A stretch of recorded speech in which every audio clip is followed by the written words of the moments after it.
وَلْتَكُنْ مِنْكُمْ أُمَّةٌ يَدْعُونَ إِلَى الْخَيْرِ وَيَأْمُرُونَ بِالْمَعْرُوفِ وَيَنْهَوْنَ عَنِ الْمُنْكَرِ. Jadi pas kesempatan kan nggak boleh di masjid, akhirnya di rumah. Nah itu kesempatan saya mulai mencari tahu. Termasuk kemarin itu kan awalnya saya hubungi jenengan ya. Hubungi saya. Saya hubungi. Zaman masih hubungi saya, ijek aktif. Iya masih aktif itu, masih aktif. Makanya saya tanya, nek sampean golek kebenaran tak kok, nek golek kebenaran aja tak kok gitu tuh saya. Terus sampean kirimi Takdil Subhat itu mulai saya baca itu pas ketika corona kan tidak boleh di masjid. Jadi saya manfaatkan untuk membaca takdil itu. Mulai itu saya mulai berontak. Padahal saat itu juga saya masih nyampaikan 30 Subhat di daerah. 30 poin itu? Iya 30 poin itu masih bacakan di kelompok. Kemudian saya bacakan di Baturono. Itu yang terakhir itu masih aktif. Berarti saya mengirim sampean Takdil Subhat itu waktu itu masih Jogam ya. Sama pelajari terus itu. Iya, karena 30 Subhat itu memang ada jangan-jangan yang dituduhkan ini benar. Makanya saya mencari takdil kan meluruskan kesalahannya. Makanya terus saya padukan. Oh, ternyata di sini tempatnya. Wa ulaika humul muflihun.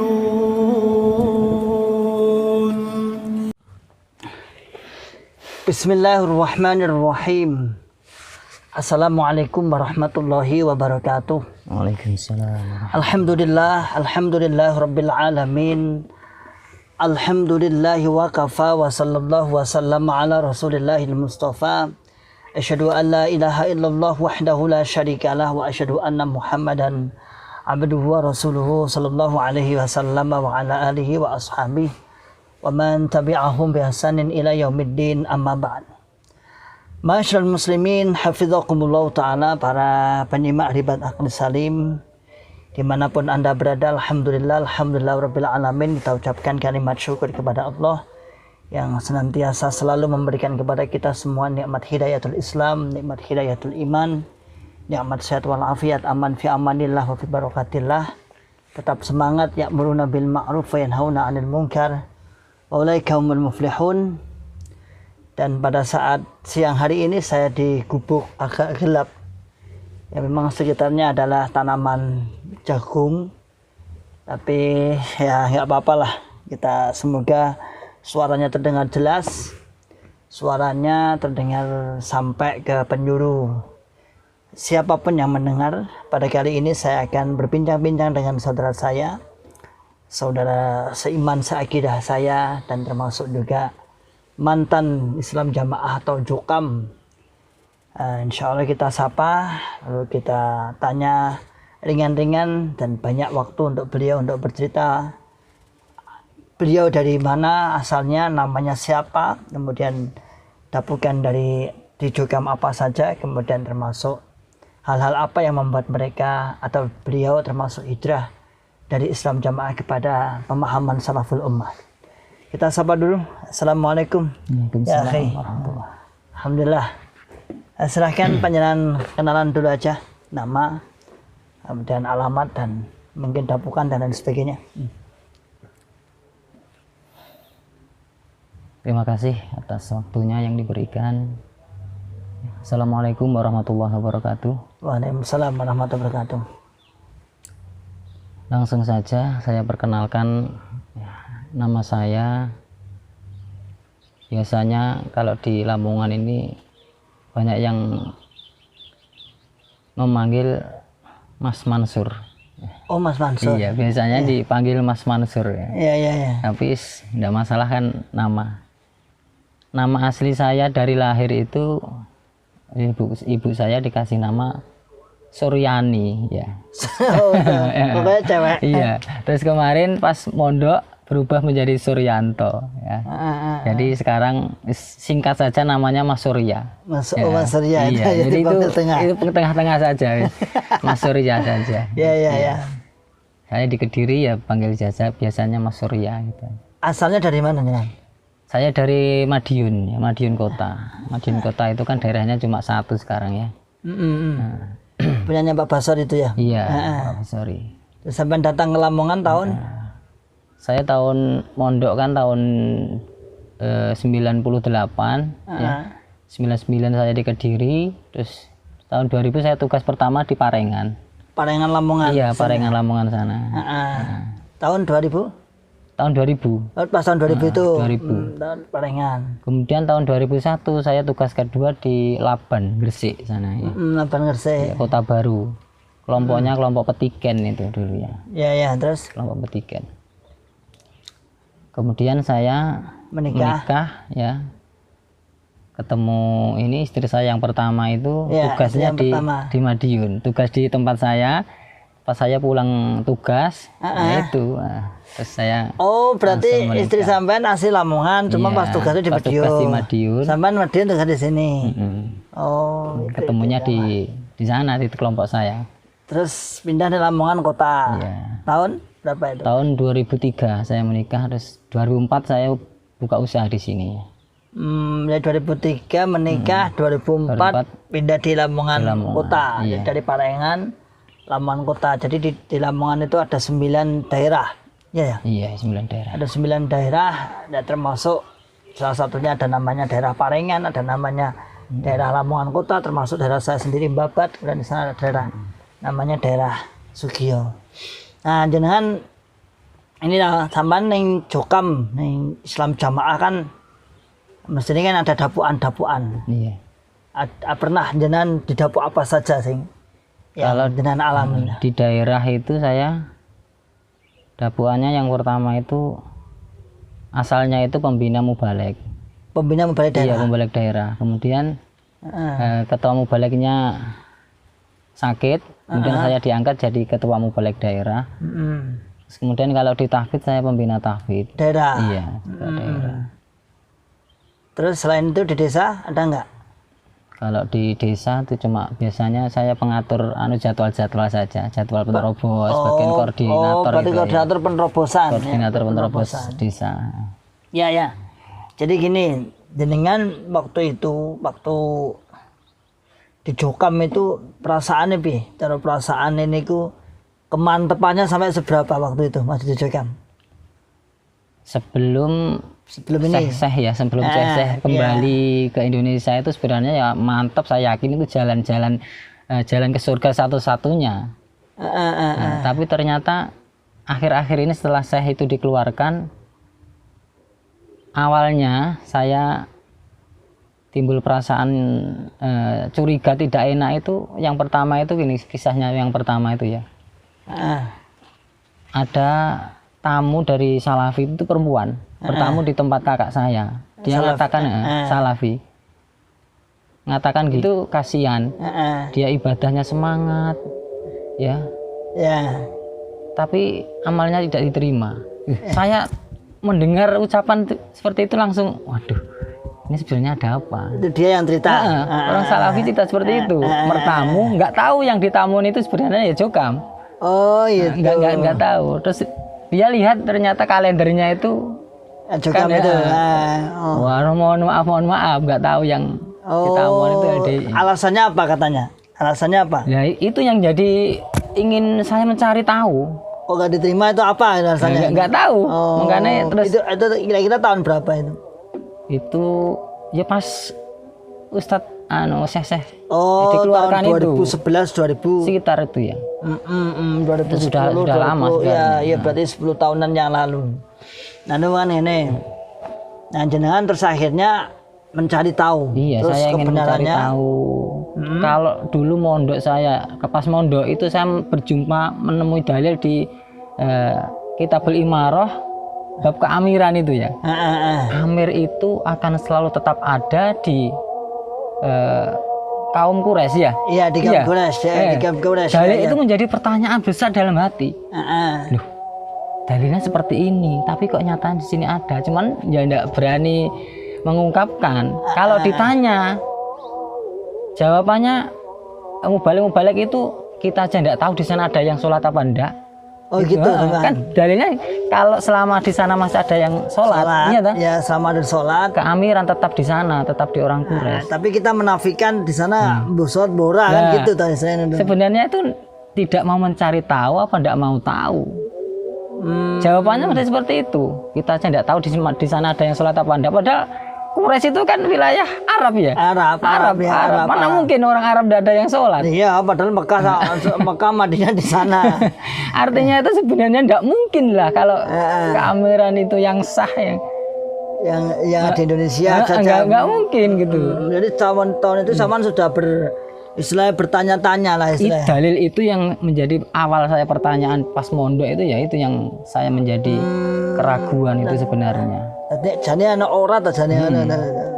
Dalil ini kok nggak pas gitu loh, nggak cocok. Nggak cocok. Dipaksakan dalilnya bahwa dalil itu masih ada di keamiran Quraisy atau selama dia masih sholat. Tapi ketika ditanyakan seperti itu jawabannya. Oh, iya. Kita aja nggak tahu di sana ada yang sholat apa enggak. Itu jawabannya. Sering saya mendengar itu ketika ngaji di sini juga seperti itu. Tapi jenengan waktu di Jokam ya sempat memberikan doktrin-doktrin, ya, kan jelas iya, bagiannya seperti itu, bagiannya mubalek. Malah gembleng mubalek itu kan pembina mubalek, kemudian ketua mubalek gitu. Tadi ketua daerah ya, tadi ketua daerah, pembina daerah, tadi gembleng pokoknya. Gembleng mubalek supaya paham jamaah. Iya, mubaleknya itu sebagai pelurunya digembleng di daerah. Itu tugas saya dan para termasuk teman-teman balik daerah. Terus yang frontal jenengan, frontal antum sampai menyatakan keluar itu kira-kira tahun berapa, terus pas momen apa kira-kira? Ada momen apa kok sampai menyatakan keluar? Pas awal corona, ya pas awal corona 2020 itu. 2020-an ya. Kan pas itu kan tidak boleh ke masjid ya? Nggak boleh ke masjid. Nggak boleh. Ya. Nah itu menjadi pas kesempatan kan tidak boleh di masjid, akhirnya di rumah. Nah itu kesempatan saya mulai mencari tahu, termasuk kemarin itu kan awalnya saya hubungi jenengan ya. Hubungi saya. Saya hubungi. Oh zaman pas hubungi saya aktif. Iya masih aktif itu, masih aktif. Makanya saya tanya, nek sampean golek kebenaran teko, nek golek kebenaran aja teko ali itu saya. Terus sampean kirimi Takdil Subhat itu mulai saya baca itu pas ketika corona kan tidak boleh di masjid. Jadi saya manfaatkan untuk membaca takdil itu. Mulai itu saya mulai berontak, padahal saat itu juga saya masih nyampaikan 30 subhat di daerah. 30 poin itu? Iya 30 poin itu masih bacakan di kelompok. Kemudian saya bacakan di Baturono. Itu yang terakhir itu masih aktif juga. Berarti saya mengirim sampean takdil subhat itu waktu itu masih Jokam ya. Sama pelajari terus itu. Iya, karena 30 subhat itu memang ada jangan-jangan yang dituduhkan ini benar. Makanya saya mencari takdil kan meluruskan. Salah mana kesalahannya. Makanya terus saya padukan. Oh, lah ternyata di sini tempatnya. Oh, berarti yang baru saya terbuka itu. Berarti istilahnya yang hujah sing kuat malah justru takdilnya itu ya. Iya. 30 poinnya. Jadi sebenarnya kalau takdil itu digabungkan sama subhat, ketemu sebenarnya semua Jokam sebenarnya paham nanti tahu kebenarannya. Karena subhatnya itu tidak digabung dengan takdil. Jadi makanya kan seakan-akan dia hanya informasikan dia mempunyai pemahaman seperti ini kan gitu toh. Kan informasi kan sebelah toh. Dia memang seperti ini padahal kalau ini. Kalau ingin mencari kebenaran, keadilan, umpama ajaran Islam ini, umpama ada dua orang yang berseteru ya, kita harus mencari penjelasan, kita cari kejelasan dua belah pihak. Lah ini enggak, satu pihak, yang satu enggak boleh. Ini sebenarnya ada sesuatu yang curiga ini saya. Akhirnya ketemu. Ya, terus sampai pelajari itu, lalu reaksi jenengan setelah itu? Ketika itu kan pas terus ada pembacaan takdil subhat di Namira ya. Oh iya di Namira. Saya lihat di Namira pas awalnya di situ. Sama ikut sana. Itu sudah izin sama istri. Oh izin dulu, istrinya masih di dalam. Iya masih di dalam semua saya masih aktif kok. Itu masih saya habis nerobos itu masih membacakan takdil malamnya itu. Kan minggunya itu ada di Namira. Saya mau izin ya. Istri saya tidak boleh. Jadi istri saya yang pertama itu insya Allah enggak begitu bermasalahkan. Enggak begitu masalah. Yang kedua ini kan agak pahamnya itu agak kental. Karena yang kedua ini kan masih kalau dibilang ya masih keluarga keamiran. Soalnya gitu. Cucu lah bisa dikatakan cucu. Soalnya Pak Nur Hasan itu sama Pak Abu Bakar kan saudara kandung ya. Nah ini cucunya Pak Abu Bakarnya. Jadi ya masih dibilang masih keluarga. Oh gitu. Iya. Berarti kuat istilah waktu. Iya, kalau mertua ya masih keponakan itu, keponakan Pak Nur Hasan. Ya. Akhirnya sampean di sini nggak waktu itu? Nggak boleh, wis langsung nanti terpengaruh gitu istri saya. Ada gak situ? Nggak jadi. Terus ya. Pertamanya habis puasa, habis lebaran itu kan ada kajian di Sugiyo pertama kali nganyari masjid itu ya. Royhan saya Sugiyo. Istri saya ajak naik, saya ajak jalan-jalan. Enggak saya ajak kajian. Saya ajak jalan-jalan. Terus langsung saya bawa ke masjid. Iya. Tadi saya tipu. Istri itu saya tipu pertama memang. Terus Syekh Khalil waktu itu yang sih. Ikut Syekh Khalil. Terus saya minta waktu, istri saya juga saya ajak. Dibawa masih malu-malu enggak mau sebenarnya. Kan istilahnya kok ditipu. Zaman tabain langsung ke Syekh Khalil. Iya, tabain ke Syekh Khalil bersama istri-istri. Langsung viral saya. Oh, langsung viral. Langsung diviralkan. Enggak panjenengan yang viralkan. Jadi saya itu masih aktif ya. Saya masih aktif. Iya mau balik daerah masih aktif. Langsung saya pulang dari situ dari Sugiyo. Besoknya sudah dikeluarkan di semua grup saya, kaget ya. Sudah dikeluarkan grup yang saya buat sendiri, sudah dikeluarkan sendiri. Aduh. Masa Tapi sama sempat di sidang enggak? Ya. Sidang. Waktu itu dipanggil dulu. Di sidang itu 3 kali atau 4 kali ya. 3 kali. Yang pertama saya di sidang itu pas pembacaan teks. Saat itu kan online ya. Pembacaan teks online. Teks pusat. Iya, teks pusat online di daerah. Habis itu saya dipanggil sama teman-teman. Padahal teman-teman biasa ikut halaqah, ikut tahfidz, Rusdi Rusdi Gunawan Iya. Mas Teguh, Mas Rusdi, Mas Munir itu kan mau baliknya daerah. Itu teman-teman sendiri juga. Iya. Diinterogasi. Itu yang pertama. Ya maksudnya itu dinasihati. Ditanya sampean sejauh iki piye no? Ya ditanya tentang masalah bagaimana Ustadz Khalil itu. Ya, bagaimana pendapatnya seperti itu. Kalau enggak mau intinya itu ingin menjebak, ingin mencari kesalahan sampean lah. Iya, kesalahan di situ. Ingin kalau istilahnya kalau enggak mau mengafirkan ustadz itu dianggap jelas gitu aja setelah indikasinya. Jelas indikasi terpengaruh sama ustadz. Saya enggak mau mengatakan enggak mau. Waktu itu sama ditanya sampai 3 kali itu sama 3 kali sidang. Iya, saya di sidang lagi pas acara tahfidz di daerah juga itu dikumpulkan lagi. Karena mungkin belum mendapat jawaban yang pasti. Iya, yang pasti. Pasti ya. Terus pas Mas Rusdi itu nerobos di kelompok saya yang minta memang saya jelaskan. Sebenarnya ini pemahaman saya seperti ini. Dan ini untuk pribadi saya sendiri. Bukan untuk yang lain monggo. Bukan, memang ini saya untuk memperbaiki kesalahan secara pribadi gitu. Lalu sana beri capek dan bersih-bersihnya gimana? Ya terus akhirnya vonis. Iya divonis saja, sudah dikeluarkan. Terus 1 minggunya setelah viral itu ya, maksudnya setelah ikut kajian tabayun di Sugiyo, ya. 1 minggu saya didatangi tim daerah itu 3, ya imam desa, terus Mas Rusdi itu, terus Pak Kodar, wakil daerah, terus pengurus-pengurus di kelompok situ. Ya cuman maksudnya ndak boleh ngomong macam-macam lah. Nggak boleh ngomong macam-macam. Nggak oleh bantah. Biasa itu ya biasa. Itu SOP-nya dari sana seperti itu. Dari situ. Jadi nggak oleh bantah. Sampai pemahamannya sekarang ikut Pak Sultan Aulia apa ikut 3 ulama? Apa ikut jamaah yang sekarang itu? Saya jawabnya singkat saja, tidak boleh macam-macam ya. Saya ikut pemahaman ahli sunnah wal jamaah. Itu aja wis. Kan jawaban bener ini. Ya bener, jawabannya bener ya. Saya ikut pemahaman ahli sunnah wal jamaah. Ya tidak ikut sana, tidak ikut Pak Kolil juga. Pak Kolil kan cuma istilahnya manusia, tidak boleh diikuti 100%. Ya. Jadi saya ikut pemahaman ahli sunnah wal jamaah. Itu yang terakhir ya kalimatnya itu. Akhirnya terus ya saya itu terus di saya di maklumat. Di maklumat. Saya lolos langsung enggak ikut sambung, enggak ikut kajian sampai di situ enggak. Sekarang. Istri saya tapi tetap terus. Dua-duanya. Iya, dua-duanya ikut sambung, masih ikut sambung terus. Cuman waktunya kajian saya aja.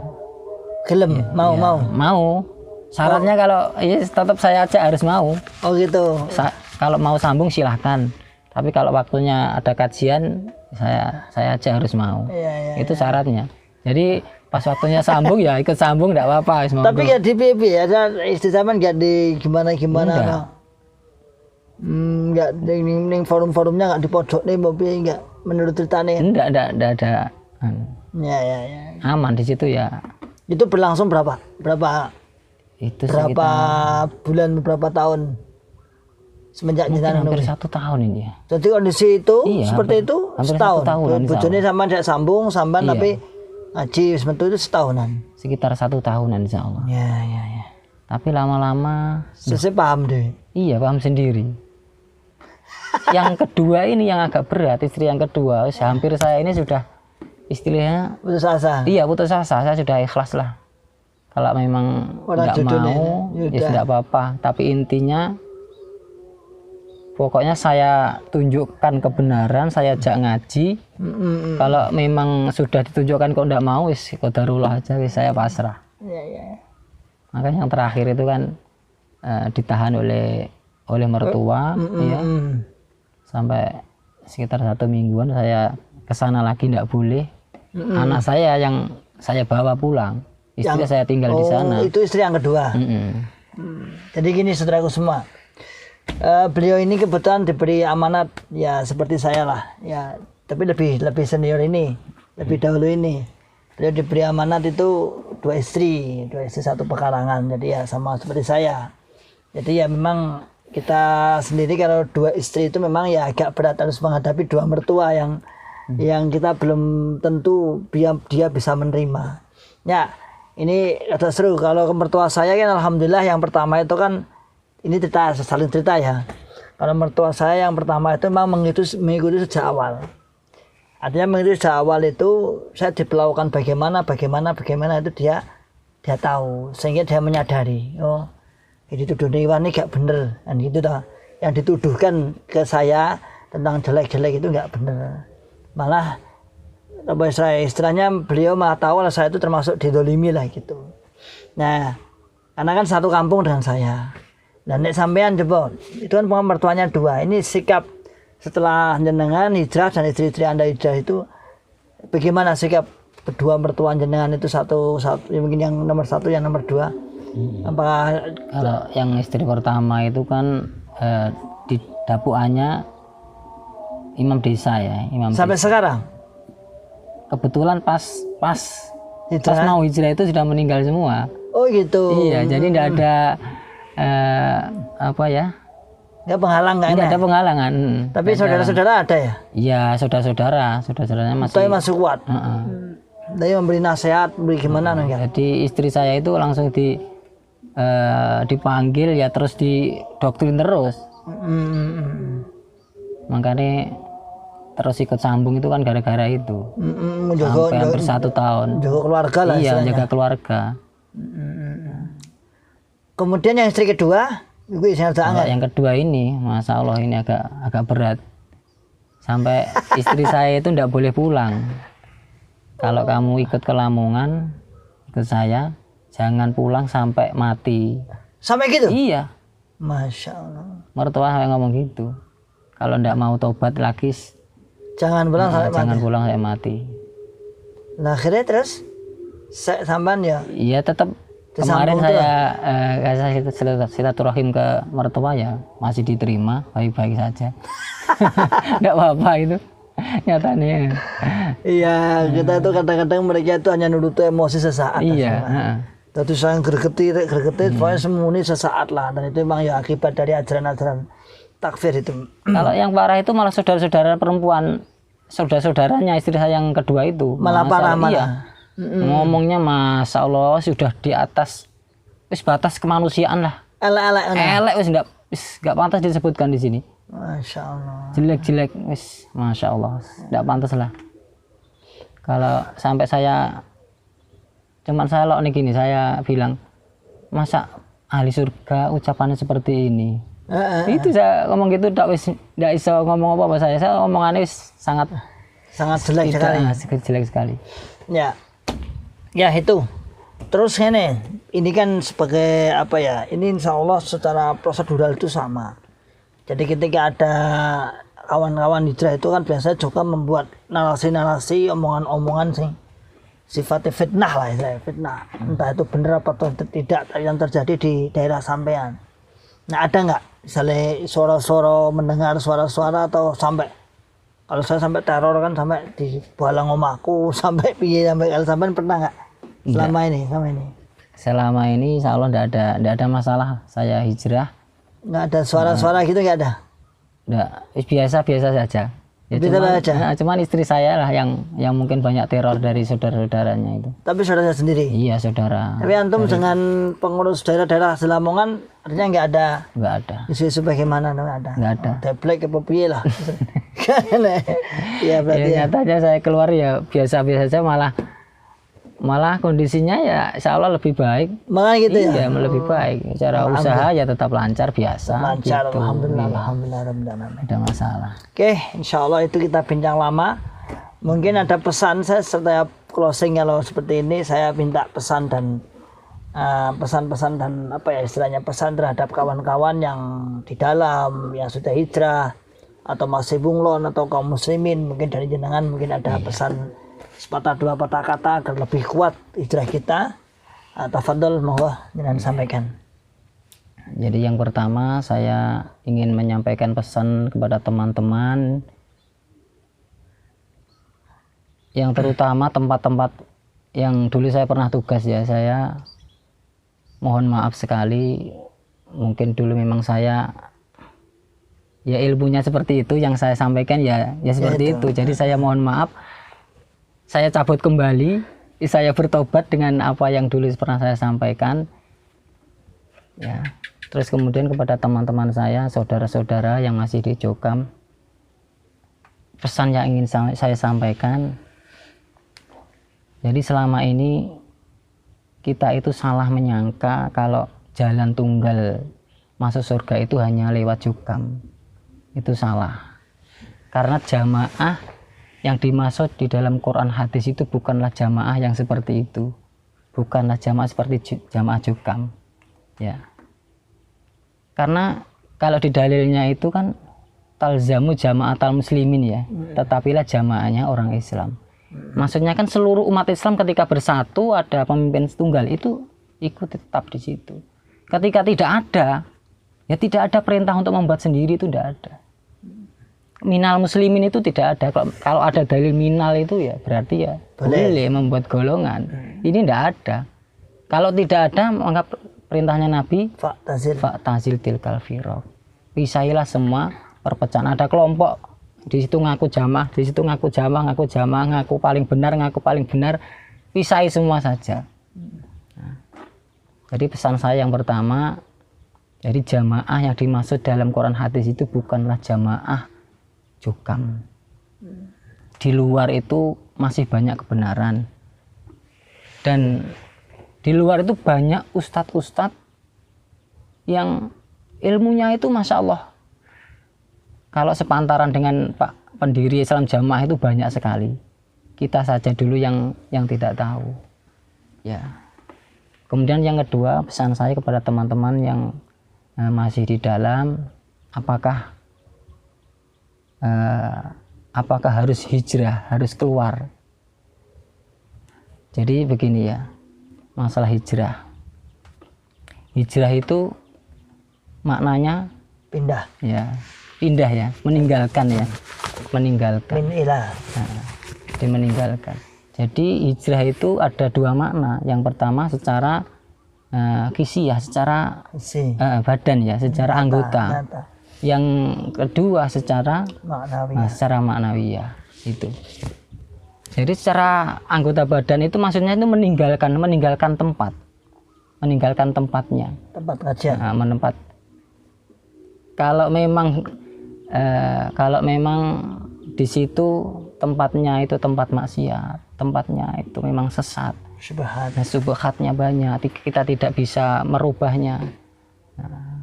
Kita harus meninggalkan. Kalau dulu hijrah itu kan harus dari Mekah ke Madinah, contoh para sahabat. Ada lagi hijrahnya dari lanjut. Iya. Hijrahnya dari tempat desa yang maksiat, contohnya orang yang membunuh 100 nyawa itu harus meninggalkan tempat, gitu ya.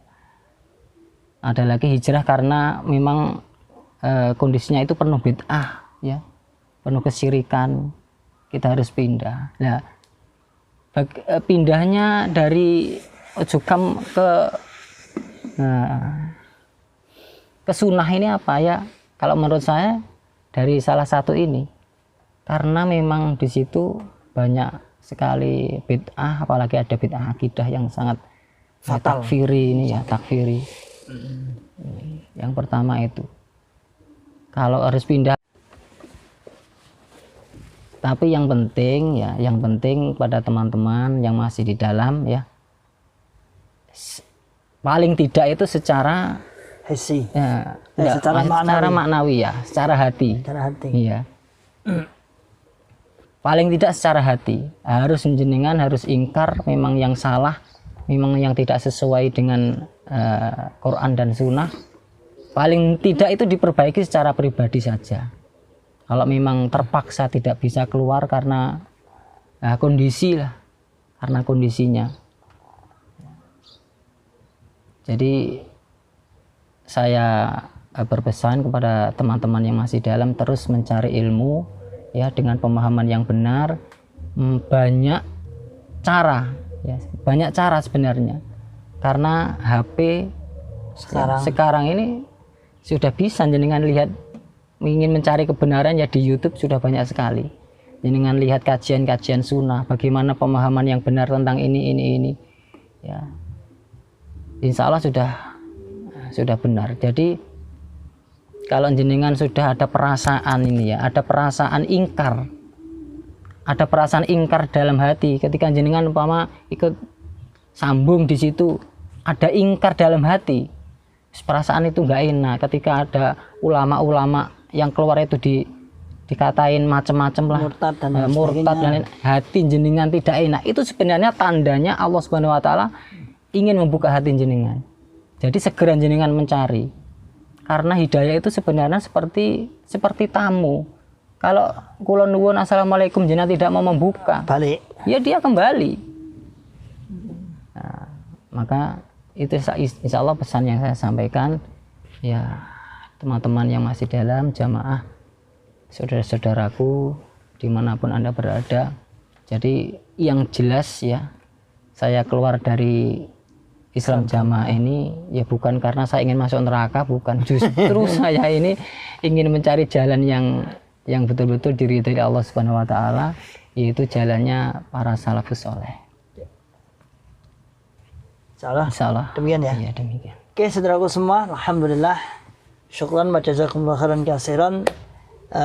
Obrolan kita pada siang hari ini, mohon maaf agak gelap memang ini di tengah persawahan ini, jadi memang kita waktu itu di sawah, santai sih, di sebelah ini jagung, di sawahnya bapak saya itu dari sana sampai sana, dari sana ada yang mungkin ya lumayan ya sampai ya deblek lah itu ini jagung. Ya, kalau dikatakan deblek silakan datang ke sini lihat aja lah. Alhamdulillah ya. Oke, insyaallah demikian. Semoga pembicaraan obrolan kita bisa membuka akal sehat Anda, membuka akal waras Anda, dan membuka akal selamat Anda. Ya, intinya dari Mas Suryanto, Mas Mansur tadi luar biasa penyampaiannya, pengalaman-pengalamannya, semoga menjadi wasilah kita mendapatkan hidayah. salam akal sehat, salam akal waras, dan salam akal selamat. Wa akhiru da'wana alhamdulillah rabbil alamin. Assalamualaikum warahmatullahi wabarakatuh. ولتكن منكم أمة يدعون إلى الخير ويأمرون بالمعروف وينهون عن المنكر وأولئك